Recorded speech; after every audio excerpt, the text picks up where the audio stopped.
Great. Well, it looks like people are still entering the room, but since we have an hour, I'd like to make sure we make the most of that hour. So I'll go ahead and get started, and hopefully, as people dial in, they can catch up. Um, Good morning and welcome. I'm here on the East Coast of the United States, so welcome to everyone for joining this webinar. Since my name is probably unfamiliar to most of you, I'm Peter Brooks, and I serve as the Corporate Vice President of Talent Acquisition for Northrop Grumman. I also sit on our Northrop Grumman Foundation board, and I am proudly the executive sponsor for our PRIDA ERG. I'm joined by an esteemed group of my colleagues here, and I will allow them to introduce themselves here in a moment. But just to kind of get everyone current on today's topic, allyship and leading in the new normal, I think I'm probably not breaking any new news to say the last 18 months have been a little bit unusual and somewhat trying. When you look at the social and justice issues that have painfully been brought to the fore here in the United States, when you consider the impacts of the pandemic on the population, the anxiety around health and well-being for ourselves and our families, all just critical issues. And then compounded recently by also some natural disasters. So we have wildfires in a good part of this country, and we also one of our sites in Louisiana got hit not once but twice by hurricanes, and then an ice storm for good measure. So it's been a trying time, but we do in this environment have an opportunity before us, and that opportunity is to co-create together a new normal for how we want to show up, for how we want to lead through this pandemic and all the issues facing us collectively. And so that's the topic for our discussion today: how to lead in this environment and how we want to co-create that future together. So I'm going to turn it over to the panelists here to introduce themselves. Brandon, you're first on my screen, so why don't you introduce yourself? Sure. Good morning, everyone. Really excited to be here and take part. Just to introduce myself, I'm with Northrop Grumman here on the East Coast as well. I have responsibility within our mission systems sector, so one of our four major businesses. I'm responsible for strategy and business development for the organization. Just my background, I have a background in product development and in engineering, worked many years in developing capabilities for our customers and program management, running development programs. But now I'm responsible for strategy, government relations, and engagement with our customers, as well as capture our portfolio and our investment activities across the sector. One other thing I'd note is I'm also the executive sponsor for mission systems for our PRIDA ERG as well. I'm really excited to be part of the conversation today. Thank you, and good to see you. Yep. Robin, you're next on my screen. Good morning. I'm Robin St. Clair. I am, of course, with Northrop Grumman. I'm down in the Southwest in Southern Arizona, Sierra Vista, Arizona, and happy to join you this early morning. I am Director of Programs Quality and Mission Assurance. So I'm responsible for overseeing the folks who are flight inspectors for aircraft maintenance, for parts for aging aircraft, and we have a really important role in making sure that the things that we are supporting are safe for our users, and we're excited to be able to always do our best in that. I've been with the company for almost 40 years, and I'm getting ready to retire, so I'm excited about that too. But in the course of that, I've had some really great opportunities to live and work in different countries and all over this country. I am also the executive sponsor for PRIDA for the defense systems. I'm happy to be here today. Thanks for inviting me. Thank you, Robin. Tom. I am Tom Bonsing. I live in Washington, D.C. and work at our corporate headquarters in Falls Church, Virginia. I work in the strategy function on a program we call our enterprise campaigns. There are 12 technology and mission domains where we're making large investments to try to kind of leapfrog and create new technology. It's a very interesting job. I love it. and I am the sponsor of our virtual Prida organization, which is basically a virtual chapter. So rather than having a geographic location, they're a Pride group that exists across the entire company. And so we do all virtual programming. I'm also, along with Brandon, the co-sponsor of the Affinity Forum, which I'll be probably talking about at some point today, which is a training that we do for our employees who are considered high potential employees and sort of kind of mid-career. We're pretty excited about it. We'll probably be talking about it at some point. Thanks. Great, thank you. And last but certainly not least, Jake. Hi, Jake Polinsky here. I am with Northrop Grumman Space Systems in the Strategic Space Division. I am in Redondo Beach, California, currently on the west coast of the United States, Los Angeles area. I am the Director of Communications and Public Affairs for this business unit, which takes in everything from marketing and public relations to advertising, employee communications, government affairs a little bit out here. I tell people I'm living the dream. I have a job where the James Webb Space Telescope used to sit about 500 feet from my office. And all day we talk about and get to work with satellites, rockets, that sort of stuff. So it's a geek dream job. I am the co-chair of the newly formed Space Systems. I guess it's an ERG. We call ourselves a champions group. And so we rounded up all the leaders of the local ERGs and have a panel that we meet once a month and plan new events, plan new ways to engage with the population about diversity, equity, and inclusion topics. So yeah, I've been in the aerospace and defense industry for about 8 years and born and raised in Kansas in the middle of the United States. So now you all can say you know somebody who actually is from Kansas. Glad to be here. Great. Well, thank you. And I guess I'd be remiss if I didn't thank you and Robin both for getting up at dark 30 to make it to this call. So I appreciate it. So let's jump right into the questions. And for the audience, I will pause, I think, through the discussion to ask for any questions from the audience, and then certainly leave some time at the end for Q&A as well. But, given the context that I set up front and all of the things facing our employees over the last year to 18 months, I guess, my first question is, when did you notice specifically that employees were being affected by what was going on externally, whether that was pandemic related or civic unrest or any other kinds of major issues? And how did that manifest on your team? And I guess to keep things organized here, Brandon, why don't we start with you? Sure. Yeah. I'll give you maybe two little examples here of just the way I saw it unfold. And this is really, harking back to, midsummer last year as we saw things unfolding, starting in the Midwest and then across the US. It was a stark reality at the time. I was working on a campus just outside of Los Angeles, about 1,100 employees. And one of the things that really stuck out to me was that you could really see just physically a palpable impact, particularly to our African-American team members and employees. And you could also see the discrepancy, I will say, between people who really weren't paying that much attention to what was happening around us and the ones that were and were feeling the burden.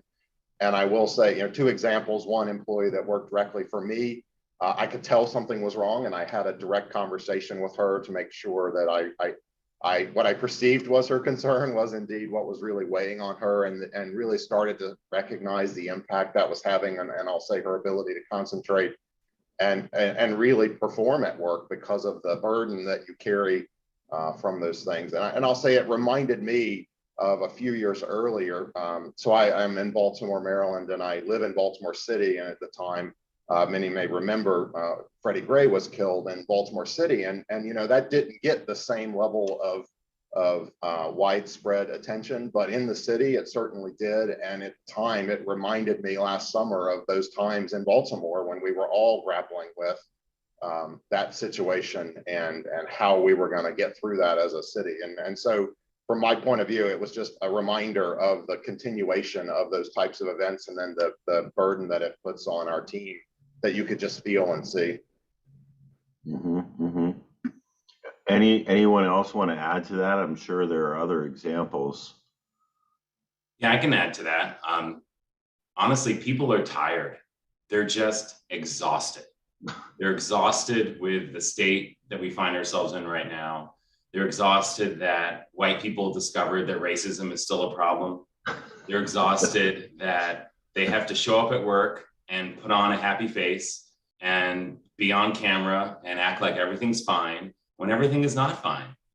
And it's very difficult for people to show up and get the most out of them.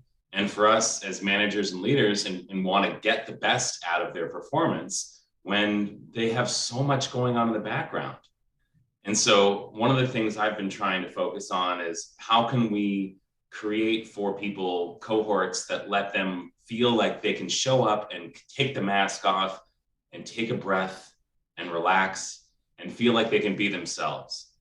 So at Northrop Grumman, one of the things we've done is we've hosted for the last several years our Affinity Forum, which I mentioned in the opening comments, where employees come together and they can self-select. They can decide, I want to be in the African and African American group, I can be in the veterans group, I can be in the LGBTQ plus group, et cetera. And people self-segment off, and we create for them a 2-day training program where they learn how to build themselves a world in which they can be more themselves at work. Because we found, and the data shows this, that people, for example, in our community, people who are out at work, and I identify as an out gay man, cis gay man, are happier at work. And so we want you to be happy at work. So if there's things that we can do to make your work experience a little happier, we want to do that. And so a lot of this last year has been, what are we going to do to pivot to make this space someplace where you feel more comfortable? And so you don't feel like you have to put on a mask to show up in order to be successful at work. I think those are all excellent points. And it is interesting to me that it seems like there's a dichotomy forming across leadership in this country where you have some people that are eager to get back to kind of old normal and don't really recognize the ground shift, I think, that's occurred in the level of fatigue in the population. And then you have others that are very tuned to that. And I think our job as leaders in our organization is to really heighten awareness around that, frankly, and address it.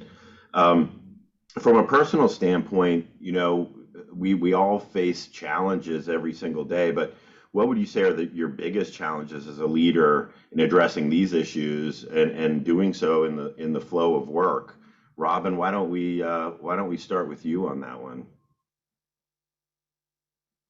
So in part, one of the challenges for me is having a clueless team, you know, because I've got a team that's kind of lived in a bubble. You know, they work on aircraft. They've been, you know, they're a little isolated at times, and they're just not exposed. And to be able to convey to them the importance of being aware is a real challenge at times. You know, a year and a half ago or so, you know, when we had all of the social unrest issues and amazing sessions that Kathy Warden led, and you know, we were encouraged, and I was very motivated to talk with my team members, and I talked to each of the managers that support me, and provided some training to them. And a couple of the guys said, we've just lived in Sierra Vista and not really been exposed to this kind of thing. And to try to convey to them the import of just being aware and available is important. I'm an out lesbian. I try to model good behavior with them. You know, I just talk about my family. And part of my family are 3 African-American young adults now that came into my life as part of a really tragic event associated with their father, who was a good friend of mine. And to, you know, that has brought a lot of awareness to me of different challenges that people face, and to be empathetic and open to that is a challenge to introduce to somebody who's had a fishbowl on their head. So I guess that's it. That's really powerful. Jake, how about you on the West Coast? Interestingly, in the middle of the pandemic is when I started with Northrop Grumman in December, and I managed my team and built my team remotely for the first 6-7 months. I didn't actually move to Redondo Beach and where everybody's located until July of this year. I think one of the two things that I found are sort of well, there's really two challenges I've noticed, and one is that people, when they don't have a day-to-day connection with their leadership and with their colleagues, sometimes have trouble feeling like it's okay to talk to their senior leadership about maybe issues that they're having and things that are going on in their world that they need help addressing, or that they need some coaching or some mentorship on. The webcam Zoom setup for interacting with people is not a natural thing for humans, and it's very exhausting and difficult for a lot of folks. And trying to figure out how to get over that hump and make it a little easier for people to want to reach out was a real trick, especially because, again, I was their brand new leader. They had, many of them had never met me before. I only came out once a month and couldn't meet with all of them individually. So it was really a lot of effort to build those relationships to where there was trust, because if you really want to foster diversity, inclusion, equity, make people feel like they can be who they want to be at work and need to be, then they have to trust you as their leader and know that you have their back and will listen to them and really hear what they're saying. So the digital divide, being in a different time zone, 2 time zones away from my team, it was tricky at first. I think the other thing that I personally identified with, and I saw in a lot of my team members, was that some of the real struggles of the pandemic in particular, but also social change and all the scary news, is people who have neurodiverse backgrounds or have neurodiversity issues, especially those individuals who really need a set schedule that matches up what they're very used to, and change is extremely difficult for them. This just threw a real monkey wrench in how a lot of my team members with those differences functioned. And as a manager, you have to be able to, I think, identify that and then speak to them about it, and then figure out ways to mitigate it, be that changing their schedule, setting a once a week meeting with them, or whatever it takes to kind of introduce some more stability, some more normalcy into how their workday looks. Because again, you can absolutely lose someone entirely if they're not having to get up and go to an office every day. My partner, I'm also an out gay man, and my partner, fiance, is not neurodiverse in the typical way, but also when he had to work from home for a month when we were in Texas and didn't go to the office, the first time in his entire adult life, he didn't get up and go to the office every day. He's a public servant. And so that alone really showed me that some people need that patterning a whole lot more than I do. So just to be aware of that, to be cognizant of it, and make sure you don't schedule 4-hour webcam meetings, because some people, that literally is like torturing them. It's extremely difficult for them to function that way. So being aware of those things too has been a big challenge as a leader. It's interesting. Both you and Robin, in a very vulnerable way, talked a little bit about your families, and I think that's a critical component. And I think about my own family. During the height of unrest last summer, I was talking to one of my sons who has led, frankly, a fairly sheltered life, and was a little triggered when I started talking to him about white privilege. And when I did, it underscores the fragility of the white male ego to be triggered by that word. But I said, listen, nobody's taking anything away from you, but honestly, you just started driving, and when you leave the house, I worry that you might drink and drive, and I hope you don't. And I worry that you might be distracted in driving. What I don't worry about is you getting pulled over. And that is privilege. And sometimes those conversations at home are harder than the ones that you have at work. So, look, we all have diverse teams too, and among that diversity, you may have differences in opinions about external events and how they land at home and at work. So can you talk a little bit about how you address that? And Brandon, I'll head back to you. Don't you're on mute. Thanks. Wanted to make sure somebody did that during this webinar.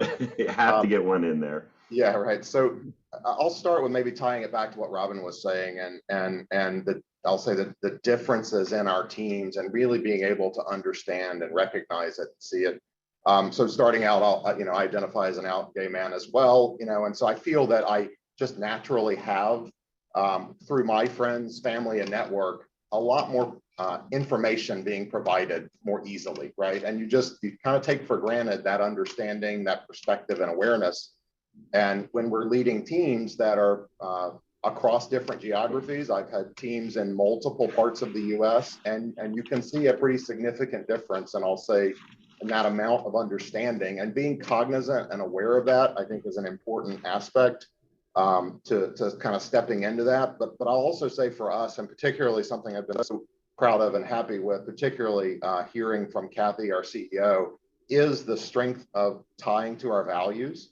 So recognizing that there is diversity in opinion, however, our values on integrity and trust and ensuring that we're treating everyone with dignity and respect, to me, that's a piece that you can tie our teams back to then help them understand why they need to think a little bit bigger than, I'll say, their one perspective or the one piece of information that they have. Because I think that for us has been a strong unifying force that then helps bring them back into the team to allow them to really think and understand about a little more perspective than maybe what they're getting from their own social bubble at home or from their own social media feed.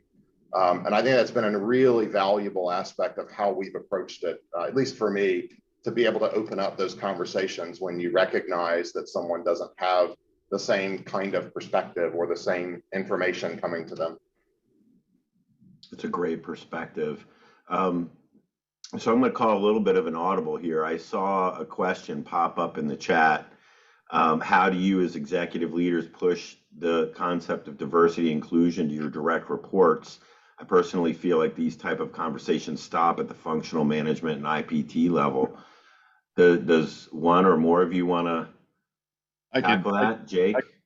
So I can tackle part of that as the director of communications. It's part of a big part of my job, and our vice president, general manager, Tom Wilson, is very strong, is very passionate about the topic of DE&I. It's part of my job to make sure that gets communicated out and pushed much farther down than just functional management and IPT level, right? At Space Park, which is the facility that I work at, we've initiated all sorts of stuff this year to kind of normalize it and talk about it in a way that doesn't just focus on people who are your traditional, I would say, minorities. The way that we have pushed the concept down is to say that really diversity, equity, and inclusion affects everybody. It doesn't matter if you're LGBT or African American, Hispanic American, Asian American.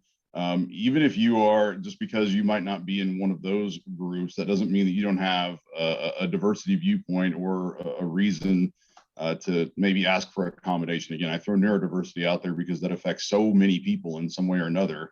I mean, I'm one of those people as well, right? And so part of the way we're making it more palpable at a location where really in the employee surveys that we do every year, there's a lot of pushback, I guess last year about social justice and the commentary from leadership about it, and wondering why we're talking about this at work. It's a personal thing. It's not a work thing. We are, having our ERGs get much more active. Instead of broadcasting, they're engaging. They're hosting events that are set up to be safe spaces. We are planning what we're calling, the title is tentative, but basically difficult discussions. as a kind of a brown bag lunch event where we have people come in and talk about things that might be a little taboo, but it's a safe space. We tried that at my last job as well. You know, the one we started with was the view of the 40-year-old white guy. I know that sounds like an odd one to start with, but if you think about it, it makes a little bit of a splash and makes people kind of want to attend. But the whole point of these, we're going to have one that I'm probably going to sit on the panel for of how to talk to and about your gay friends and family members. The genesis of that, and I see it here a lot too. Sometimes people, they don't have malice. They're not malicious about the fact that they are clueless. They're just clueless. I'm from Kansas and lived in Texas the vast majority of my adult life after college. I have a lot of family members who have said things to me trying to be supportive that use some of the most offensive language you could use towards a gay man, right? They just didn't know. It wasn't that they weren't trying, it's just that they didn't know. And so, you know, if my first reaction was to freak out on them and get really upset, that would not encourage them to continue trying to be an ally. It would just tell them that all I'm hearing is, I am reacting to the things that they said unknowingly. And so we are trying to create spaces here where people who really would like to maybe be an ally but are worried about, you know, being quote unquote canceled. We hear that a lot from people, that they're worried about that, or that they say the wrong thing, it's going to cost them their job. We're trying to set up places where we can have really frank conversations that also help educate individuals. And so that is really outstanding. And I think, you know, the challenge and the perniciousness of unconscious bias is exactly that it's unconscious, right? That's what makes it difficult. Anyone else want to tackle that question? I'll just pull a little further to what Jake was saying and just say that I think there's been, in my prior role, opportunities where we were pushing the boundaries of what you would talk about at work and having uncomfortable conversations intentionally, and having support and team members who were ready to participate, and really making it part of a leadership commitment. And I do think this is one of those things that does have to be somewhat top down, of taking time, setting it aside, and setting up and having understandable conversations about topics that many of the people there are not educated on and don't have a lot of background and information. And being okay with that, being okay with not having the answers and, you know, not knowing all the details and all the information, I think was an important step to really opening up, to Jake's point, some of those difficult conversations, but creating an environment of trust that you can have a discussion without,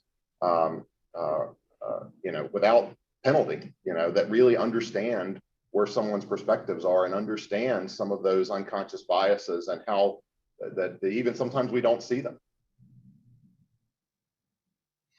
So I really appreciate that, and for the folks in the audience here, if you do have other questions, feel free to type them in as we go, and I'll try to keep my eye on that. But let me pivot here for a moment. And Tom, I'm going to direct this question your way, and that is, you know, I think if you're a good leader, then your leadership never ceases to evolve. You know, you're always learning, hopefully maintaining curiosity about how you can show up better for your team. For you personally, how would you say your leadership style has changed with the result of the last 18 months and the things that you've had to manage? Yeah, I think it's evolved a lot, not just in the last 18 months. In the beginning of my career, I feel like, and even going back to school, I feel like I was the kid that raised their hand probably a little too much because I wanted to feel validation from my teachers that I'm the smart kid, right? And so that works for you a little bit. But as you get older and you realize the work that you're doing in the context of a corporation is so much more team focused than it is individually focused, that I needed to realize that I have to take a step back, and the work that I can get done through a team of people is way more than I can get done through myself. And so the stylistic change, I think, has really caused me to become a lot more vulnerable at work and realize that very often I am not the smartest person in the room. I am not the expert on the team. I'm the person who's charged with getting the team to have some success, but I'm not the one who's going to receive the praise in the end. And so a lot of what I've been trying to do is figuring out, okay, what can I do to make everyone in this room feel like they can speak up? And that doesn't mean calling them out during the meeting if they're uncomfortable with that, but it might mean taking a step back and saying, okay, why are we here? What are we trying to accomplish? What is my job? Do you want me to make a decision today, or are you just telling me what's happening? Because that's a very different mindset for me. And so I've learned that I need to style switch a bit and say, okay, how can I make everybody feel like they can speak up, and not just create a diverse team, but create a team where people feel included, and create a team where there's some equity. So that means potentially going around the room and not necessarily starting with the person who you know doesn't want to start, and making sure everybody's voice is heard so that at the end we get the right decision. There's a lot of situations where we can point to, and I'll give a painful example. So Northrop Grumman, as you know, is a combination of different companies that have come together through mergers and acquisitions. One of them was a company called Thiokol. Thiokol produced the boosters for the space shuttle. The space shuttle, I think it was the Challenger mission, was down in Florida, and they had unseasonably cold temperatures. And so it got so cold that the engineers were worried about whether or not the ship could take off, because they had never tested some of the systems to be that cold. Well, it got colder than it ever had, and the engineers were overruled by their management and overruled by NASA, because NASA wanted it to take off. There was a huge congressional investigation. Obviously, tragic loss of life, because people weren't listening to the experts in the room.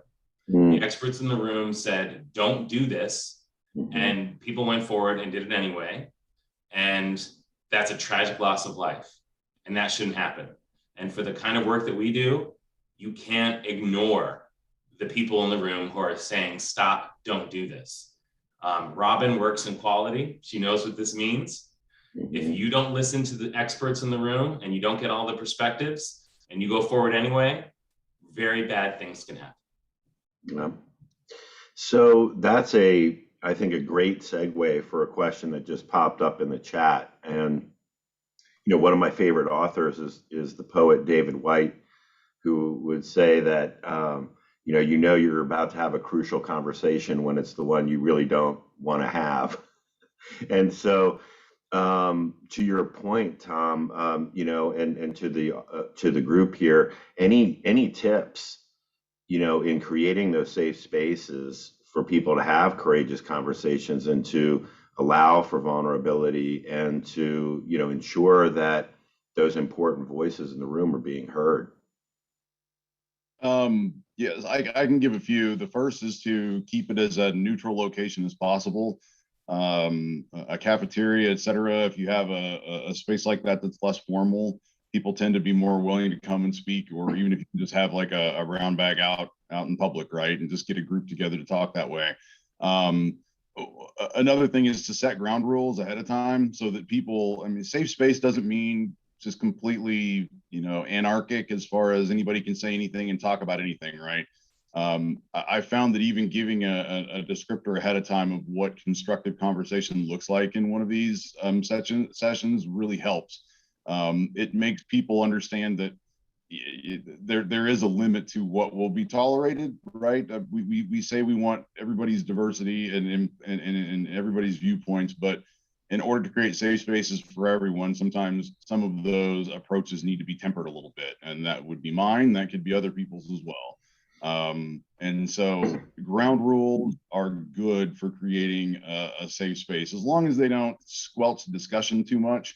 The other thing too is set up nonverbal ways to tell people that maybe they're treading into a weird territory. I love the soccer cards. If you or football for the international, for the rest of the world that's not the United States, the red card, yellow card, right? So yellow card is warning, and red card is, oh, you've strayed way too far. So as a moderator, you can either use those individually, or you can give them out to everybody in the room, and that way it's basically like a panel discussion where if someone is going to a place and using language that's getting a little dicey, you can just non-verbally hold it up. It's not like you're saying, hey, you're being a jerk, or hey, this is not okay.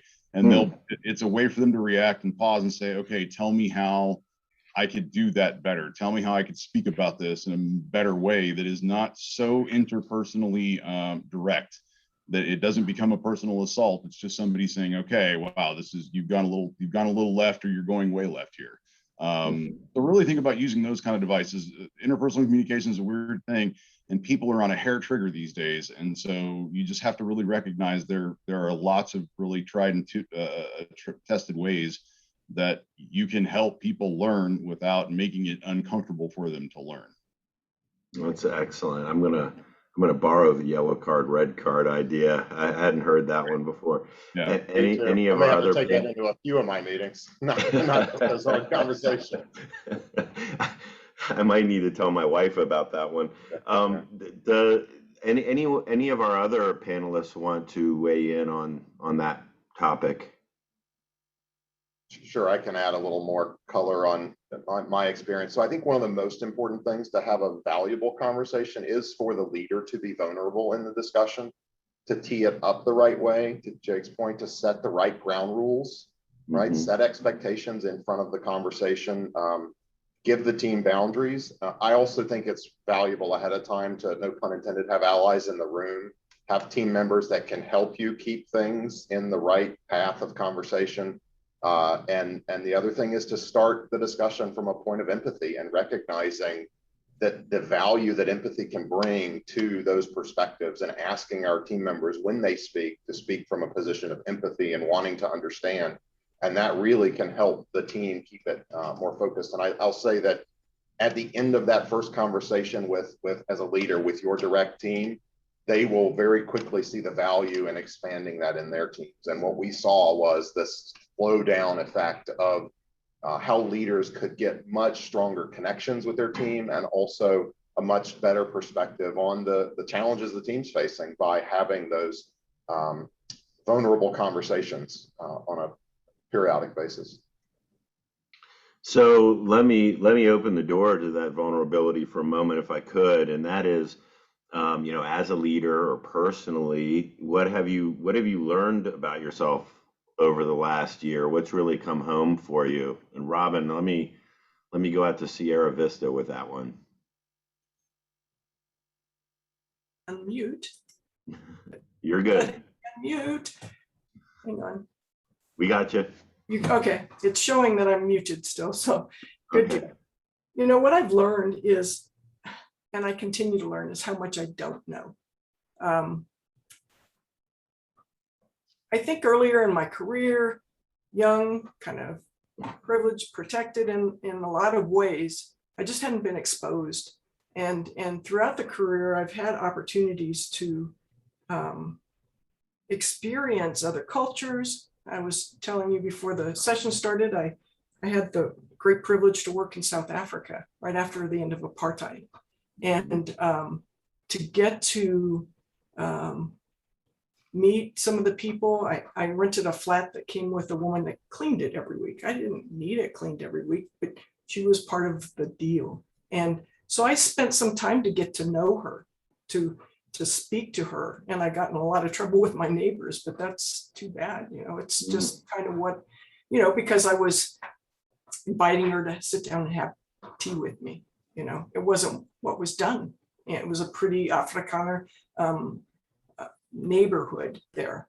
But that particular opportunity gave me the chance to look at a team. We had individuals on our team that spoke one of the 11 official languages as their home language. So we had at least one person that spoke that one of those 11 official languages. So we learned greetings in the official languages. So we could start our daily stand-up with me asking you, Peter, to say good morning in Setswana. Good morning, hoyamora. How do you, I don't see how you can learn a language without getting some kind of understanding for the person and the culture behind it. I mean, if you don't get probably don't speak it very well either, but, to be able to, try to put yourself in that space. And a little more recently, what I've learned about, and particularly when we say, I don't see color, that is offensive. I didn't know that. I love these kids that came into my life and unconditionally. But if I said to him, I don't see color, he says, you're dismissing me. You're dismissing my heritage. You're dismissing my experiences. And for me, that was very profound. How do I learn to do better than that? I'm so grateful for the opportunities I've had in this career, and I continue to have. And if we are opening up our own hearts and minds and to the experiences of the people around us, it really, I think, makes us better leaders. One of the things I do with my staff, because we're all remote, is I have a weekly one-on-one with them. So I get to know them, they get to know me. And then when we come together for our monthly staff meetings, we're sharing a little more honestly with one another. And since I'm getting ready to retire, I want them to be a cohesive group when I leave, so they can rely on one another. So that's kind of fantastic. Thank you for sharing. I will go back to the audience here and just encourage you, if you do have any questions. We've got about 20 minutes left, and I want to make sure you have an opportunity to ask them. And while people may be considering that, let me ask all of the panelists here, and maybe all of you weigh in. How have you seen allyship at work? I can start with that one. All right. So I mentioned in kind of the opening comments that I'm the sponsor of our virtual Pride chapter. Our chapter chair is Kendra, who may be on this Zoom, I don't know. Kendra identifies as cis lesbian. She's from the South and she's Black. And this is probably how she would describe herself as well. So Kendra and I had a conversation kind of leading up to this. And she pointed out an aspect of allyship that I don't think I realized at the time, but was important for me to hear. And she said, allyship isn't just white men helping Black people or trans people or et cetera, et cetera. And she talked about her own experience with allyship in our chapter, where we've been deliberately trying to center issues that don't just benefit white gay men. A lot of the LGBTQ plus agenda, materials, et cetera, is very focused on benefiting white gay men, which I identify as. So a lot of what we've been trying to do in our group has been centering trans voices, non-binary voices, persons of color, et cetera. And so Kendra has taught me that sometimes being an ally means putting those voices forward. And sometimes it means minding your business. We have all, I'm sure, faced questions that people have posed to us that at the time, even though they're coming with the best of intentions, they're horribly offensive. And people have talked about this already on this panel. There are things that a trans person has the right to keep private, and you have a right not to know. And you have a right to not to know, not to ask. So there are situations where I face as a gay man where people have come forth and asked me ridiculous questions. And then I look at them and I take a step back and I realize, okay, they generally want to understand in this moment. They're not trying to be offensive. Let me have a little patience and let me speak on behalf of all gay men, because that's my job in this moment, right? And I feel in the same vein, we've tried to, in this, especially after the horrible death of George Floyd, we've had all of these white people come out of the world and say, hey, person of color, explain racism to me. You know, that's not their job. It's your job to learn. It's not their job to teach you. But if you have people in your life who are close to you, who are willing to sit with you and help you understand that there's a host of resources out there, movies, videos, YouTube, books, articles, podcasts. If you can take a little bit of work and become a better ally, you're going to be better for it, not just in your personal life, but in your professional life, because we all need allies at work. Excellent, excellent perspective. Brandon, do you want to weigh in on that topic? That's a really hard one to follow there. Yeah. You know, I so agree with everything that Tom said. I think, you know, for me, it looks like an everyday conversation, and it looks like those personal connections and discussions with your colleagues and team members that are just like the discussions they're having with everyone else. You know, questions about how my husband's doing and how my, you know, family is doing, and those really are those small steps of allyship. And then for me, you know, I'll acknowledge, right, I'm an introvert by normal behavior, right? So you know, for me, it's those one-on-one, those small conversations to learn and understand that to Tom's point, you know, we've all been asked those questions where you have to like take a deep breath and then think about, okay, let's put a little empathy into, right, what value can we get out of this discussion? But ultimately, for me, it is those one-on-one, those everyday interactions and conversations that you have, or that you're a part of, where others are bringing you into the rest of the conversation. And for me, that's an important aspect of seeing allies around, is seeing that engagement, just like every other conversation. Wow. Hey, if you all don't mind, I think I'll call another audible here, because we did get a question in the chat, and I do want to be as responsive as we can be to the audience, especially since unfortunately we're not in person, and maybe next year, right? But how do you engage with people at work who are not interested in having those conversations about inclusion, or who actively resist you know, helping co-create an inclusive environment? How have you responded in those situations? Does anybody want to tackle that? I can jump in and talk a little bit about it. You know, we manage communications for our VPGM at our site, and we send out diversity and inclusion messages from him pretty frequently. And we set up an email address for him so that people can directly contact him, with our assistants of kind of ferreting out where all the questions should go. And this week, for the first time, you know, we sent out a message about Hispanic Heritage Month, and got a note back, why don't we have a Caucasian Heritage Month, from someone who had the audacity to send that to what they thought was the VPGM, basically the lead of our business. And so it is tough, because, you know, we say that we want to include all viewpoints and all thoughts, right? And that's part of diversity, equity, and inclusion. I think as a professional messenger, one thing that we have had to change around a little bit and are working on is saying that we really don't mean that necessarily. What we mean is, we want everybody to bring their whole selves to work, unless part of the whole self is being discriminatory or making an environment uncomfortable for other individuals. If that is part of who a person is, then that part of them does need to stay at home.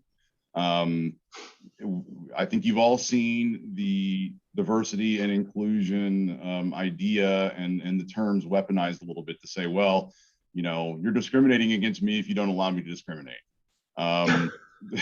We have had to, I mean, honestly, we've really had to change around and rethink at the ground level of companies how we actually talk about it, and what we actually do say, so that it doesn't empower people to use what we're saying and what we're trying to express in a weaponized way. So the question is, how do you engage with people at work? You can, I mean, it has to be a direct conversation, but it's a situation of saying, look, I understand if that's how you feel. We are not telling you how to feel, how to believe, but these are the standards that we expect at work of how you behave around your team members. You know, you don't have to go to diversity and equity and inclusion events or anything like that, but there is a certain set of rules and behaviors and standards that we expect. And as long as you adhere to those, everything is fine. And then if they don't, then corrective action has to be taken fairly swiftly. But it is to be very clear with them. Nobody is telling them what to believe, but we are telling them what our standards are. It's always their choice whether or not they adhere to those. And then if they choose not to, then corrective action might be taken against them. It's just being very, very clear about what diversity and equity and inclusion means and what it does not mean and who it does not apply to. Great points. And, one of the things I relish the most about being in Northrop is the way that we live our core values. Nothing will dispirit a group faster than having some values on a wall that are articulated but not practiced. And I think that those core values are so critical. Any of the other panelists want to address that? Yeah, I guess first I'll add, couldn't agree more the way Jake put it. And there are boundaries, and making sure that we're protecting our team and that we are creating an environment where everyone can feel safe at work and can do their work effectively is not question. It cannot be questioned. That said, just the example here, it's a little hypothetical, but I would just say that it's not a 1v1 dialogue, right? So start thinking about who all the other stakeholders are in that situation and how they're part of the discussion, particularly if you're not effective or not able to engage in a productive way, because I'm willing to bet you there are several others around that environment and conversation who will help engage in a more productive way, and then ultimately making sure that the leaders involved are part of the conversation and can help make sure that we're minimizing, because if this is happening in one case, it may be happening in multiple dimensions or multiple directions, right? So you definitely want to make sure that that we're aware and cognizant of how we can engage to improve from a leadership standpoint. Very good. Good comments in the chat as well.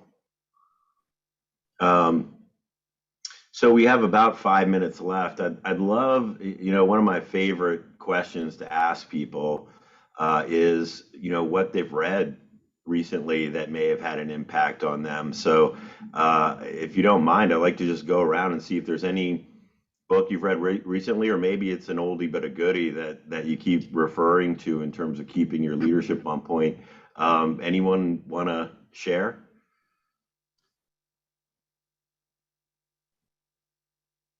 I'll jump in again. The communicator is the guy who always does raise his hand, even though he was the one who did it more. I can guarantee I probably did. A long time ago, again, I'm from Kansas, and in the political polarization environment that we're in, where everybody treats their political views almost like religious views that can never be challenged or talked about, and me being very different from a lot of the people that I grew up around, there's a book called What's the Matter with Kansas? And it is a politically oriented book. It's by, I believe John Avalon wrote it. I don't remember the author exactly, but it talks a lot about what societal forces get people to behave in ways or vote in ways or do things that really goes against their own best interests because they are more interested in clinging on to biases or clinging on to maybe what I would consider maybe bigoted ideas. If you want to see why people form the opinions that they do, despite all evidence to the contrary, that is good for them, it's come in very handy during the vaccine discussions, because as we all know, there's been a lot of directives issued lately, especially for those of us who work for government contractors. And there's been a lot of conversations I've had to have with team members about what information they're taking in and why are they making decisions that go against their best interest, both career-wise and also, health-wise sometimes. That book really does a great example. It does a great job of explaining kind of the psychology behind when people are being somewhat irrational when they're thinking about their own best interest versus holding on to ideas and beliefs that are maybe not good for them or society in general. It helped me kind of say, okay, again, because it was talking a lot about my home state, it helped me see a relatable example that really did resonate with me of how to message to that and how to be cognizant of it and even empathetic. You know, you still have, even if people are behaving in a way that's completely offensive, you have to throw some empathy in there to understand, to actually hear where they're coming from if you want to have any chance of changing their mind.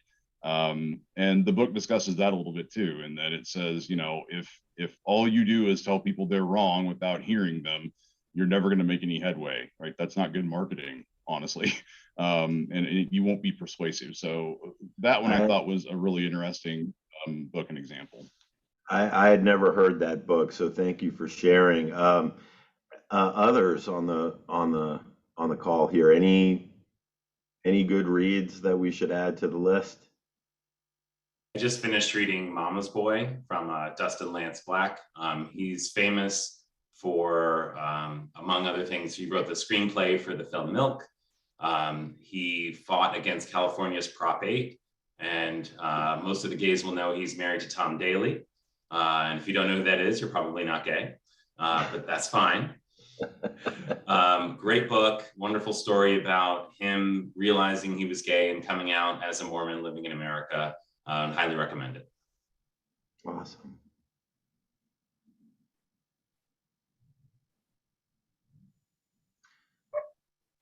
Robin, are you able to hear me?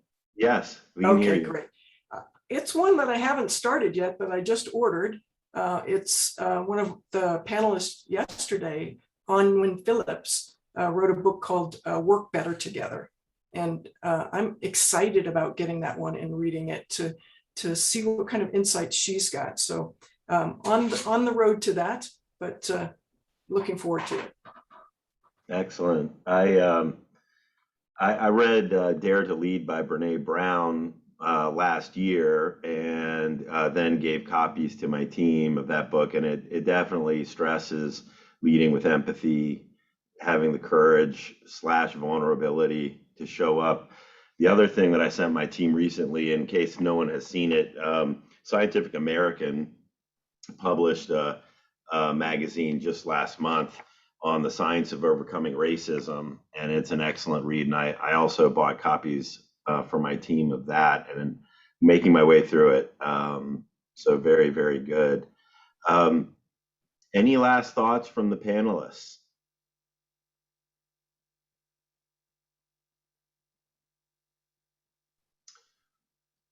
Okay, good. Well, you know, it has been a profound privilege and honor to share the stage with you, to hear your insights.